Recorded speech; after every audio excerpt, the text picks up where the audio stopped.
এখানে 500 gram chicken নিয়েছি, তার মধ্যে একটু টক দই, পেঁয়াজ পেস্ট, একটু আদা রসুনের পেস্ট নিয়েছি। তোমরা মাংসর কোয়ান্টিটি অনুযায়ী সেই জিনিসগুলো দেবে। তারপরে একটু জিরে আর ধনের গুঁড়ো আর একটু গোলমরিচের গুঁড়ো, স্বাদ মতন নুন দিয়ে আর একটু সাদা তেল দিয়ে জিনিসটা ভালো করে মাখিয়ে ম্যারিনেট করে 1 ঘন্টা মতন রেখে দিয়েছি।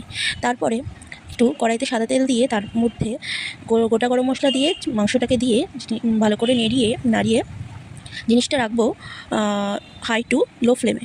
তারপরে একটু দেখে নেব ভালো করে নেড়েচেড়ে যাতে তলায় না লেগে যায়।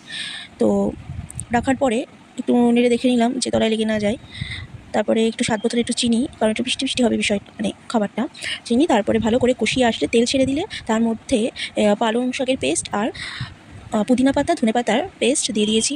সেটা ভালো করে 30-40 মিনিট মতন রেখে ঢেকে তারপরে জিনিসটা ভালো করে যখন শুকিয়ে আসবে, ভালো করে দেখিনি তাতে একটু মাখন দিয়েছি।